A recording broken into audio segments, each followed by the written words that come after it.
Hello and welcome to the Penno Channel.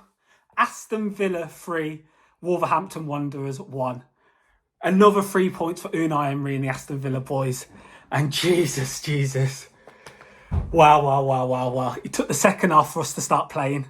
Let's get into this one. But before we start, if you could like, subscribe and comment your thoughts on that performance and especially that second half performance. Another massive 3 points. That takes us on to 12 points with 4 wins. And the only defeat coming against Arsenal in a game which we were unlucky to win. So what a perfect start. But yeah, let me get into this one because, man, oh man, that first half, that is potentially the worst half of football I've seen played by Aston Villa under Unai Emery. We were terrible. There's no getting around it. It was a shocking first half from us. The lineups, Unai, he went for that change. So Lamar Burgard came out and we started with Konsa at right back and Diego Carlos came in at centre-back, and the less said about that, the better for that first half especially. Wolves, they managed to stick with the 4. MOA'Neil came in at left-back. They played with those 3 centre midfielders with Andre, João Gomez and Mario Lemina. And then, it was... I knew this game was going to be tough because from Wolves' previous fixtures, I just knew it was going to be tough because they were undeserving of some of the results they'd got. And boy, that first half was it tough. We just didn't play at all. We kept the ball a bit, but there's no penetration, no impetus. And to be honest, we looked so leggy from the game on Tuesday against Young Boys with the travel. We looked extremely leggy, tired. And when the first goal came, it had been coming. And it comes from a Diego Carlos mishap. Another Diego Carlos poor pass. He did one on Tuesday. Just lazy, casual, trying to play out from the back. And it's a shocking pass to Onana. He hasn't reached him. And when you've got a player, Matheus Cunha's quality, he jumps on the ball and he bags it in near post. Emery can't get anything. It's a great strike and we're 1-0 down. And it's like, okay, then we have to do this again. But it's against a better team because I do think Wolves are better than Everton. But it's to come back again against a better team. For the remainder of that first half, it didn't feel like it was coming. And if anything, it felt like Wolves were going to get a second. I thought MOA'Neil was quality that first half. It was causing us so much problems. All our problems seemed to come down that right-hand side. The one area which we didn't really solve in the summer, we saw Lamar Burgard have problems against Young Boys. And then Emery just out of position in the first half, playing right back now again. Just didn't look comfortable at all. And even John Mcginn wasn't really having the best game on that right-hand side. So Mcginn goes off injured. I hope he's all right. I hope he's okay. But that kind of gave Emery the opportunity now to really change the game because the first half was shocking. We had 2 shots, but one was blocked from Watkins and we had another one. But our XG was like 0.08. Wolves had 10 shots, 4 on target. They absolutely dominated and had more possession in the first half. So when I say we were lucky to go in only 1-0 down, we really were lucky to go in only 1-0 down. And as I said, the Mcginn injury gave Unai Emery the opportunity now. Can he change it this second half? So he went for it. First 2 changes were Digne and John Mcginn coming off. He brought in Ian Maatsen and Duran and Bailey. And we started to play a bit in the second half, albeit we weren't really, being incisive. I thought their midfield 3, we found it difficult to get behind, even though they had early bookings to some of their midfielders. We were finding it difficult to get past them and get through and play through.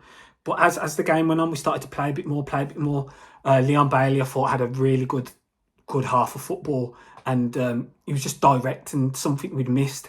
A ball carrier who was direct on the ball and who can dribble. With Maatsen and coming on for Digne, it meant down that right-hand side, we could get at Nelson Semedo then, could really get at him because I think that's one area of weakness they had. And he meant Ian Maatsen, who's, I think, better forward on the ball and when he has the ball to feet and getting him running in behind as well. So Ian Maatsen, it kind of changed the game as well. And then the real big difference was when Onana went off and Ross Barkley came on. And also Duran coming on for Ramsey. This is where the game really changed. Because as he did last week, Ross Barkley, along with Hugh Tielemans, started to dominate possession and control the game. It was a slow burner. This is how we play with Unai. We know that we like to control the games at home. And we started to build more control. Wolves are starting to get tired because they've been chasing the ball. And once that started to happen, we started to penetrate through. There's a few early sighters. I mean, Watkins had a header, Duran had a header as well that just went over. And the tide was starting to turn. And shout out to Unai Emery for changing it again, because he did the same against Everton when he brought on Barkley. Ross Barkley has had two outstanding cameos coming off the bench for us and has really led to us getting 3 points. And as I said, the tide started to turn now. The momentum was with us. And we get the first. Ollie Watkins. Morgan Rogers didn't have the best first half. He kind of had a terrible first half. It kind of reminiscent of the first few games he had for us at Villa. But then he was starting to get on the ball more and starting to play. And it's a lovely assist. His first GA of the season. It's been coming. Great ball into Ollie. Kind of fortunate finish, but Ollie now, he's opened his account.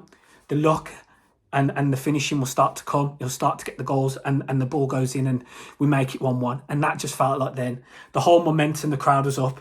It was a game changer. The Mosquera injury, I hope he's okay, because it did look a bad one. But that kind of halted us because the momentum was really with us at that point. It kind of halted everything in that regard and quieted it down for 5 minutes. But then from a corner, the ball comes in, Yuri Tillemans, the ball comes back out to him, and the delivery is an absolute delicious cross. Diego Carlos is looking to make amends in the box. And I kind of thought it was similar to, you remember last season when Diego Carlos got in front of Watkins and put it wide against Liverpool. I thought it was going to be a similar scenario because he was really looking to get on that ball.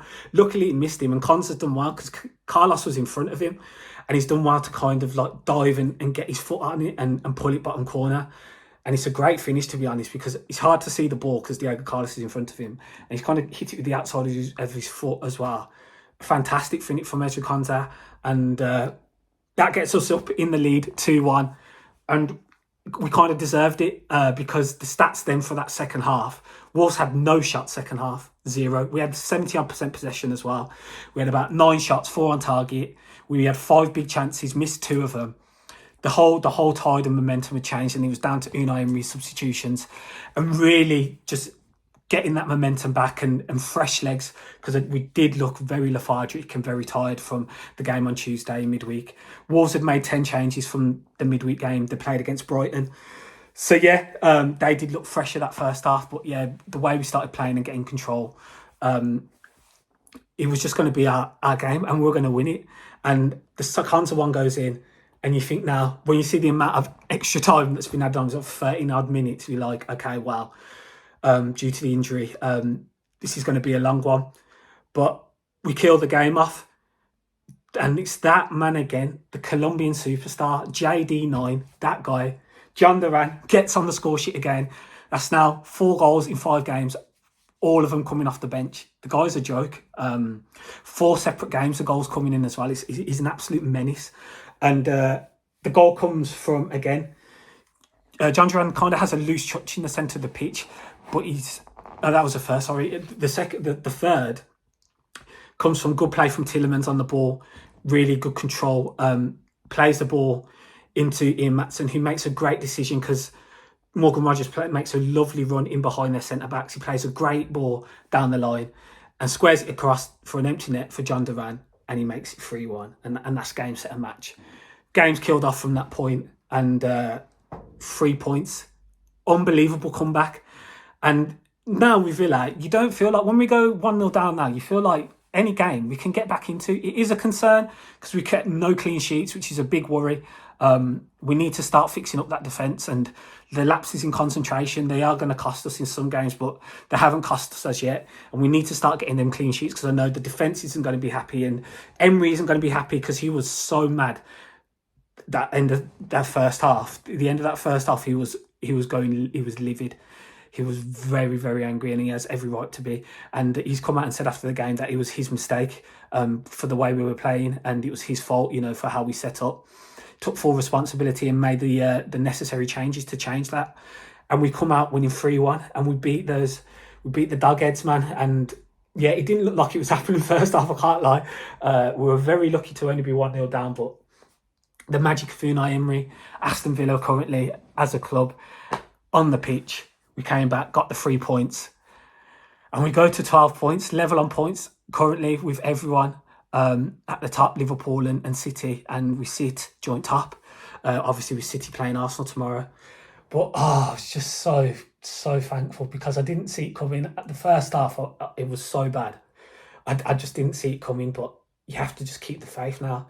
And we always will, but with Unai Emery, anything's possible, man. And second half, the subs, Ross Barkley, I think I'll just give him man of the match for the way he changed the game, even though I think he came on around the 60th and played about 30-odd minutes. But that control again with Yuri and Barkley against sides, in the bottom half of the table, we're going to see that plenty of times this season. And it's been apparent the last two games how critical it is and how crucial it is because we started playing with the ball. And even Amadou Onana, I want to shout him out because the first half, he made a number of defensive challenges. He made a number of great tackles, which kind of kept us in the game. And he had a decent first half, but we were able to change it. And that's the quality of this squad and the depth we have in this squad now. We have the ability to change games and change the momentum and the direction games are going in. And we've done it. I wonder what Gary MOA'Neil will be saying after the game because he will not be happy. But Villa get the 3 points. We go marching on. And yeah, there's not much else to say. Unreal performance, and we move on to the League Cup. I'm so happy, man. I'm going to go out and enjoy tonight. The boxing's on. Everyone else enjoy. Take it in. 3 points again. If you could like, subscribe, drop your comments at the end of the video because I know there's going to be so many happy Villa fans, as they should be. Let us know your thoughts on the game. And also, if you want to become a member, click the link in the description as well. Thank you for joining.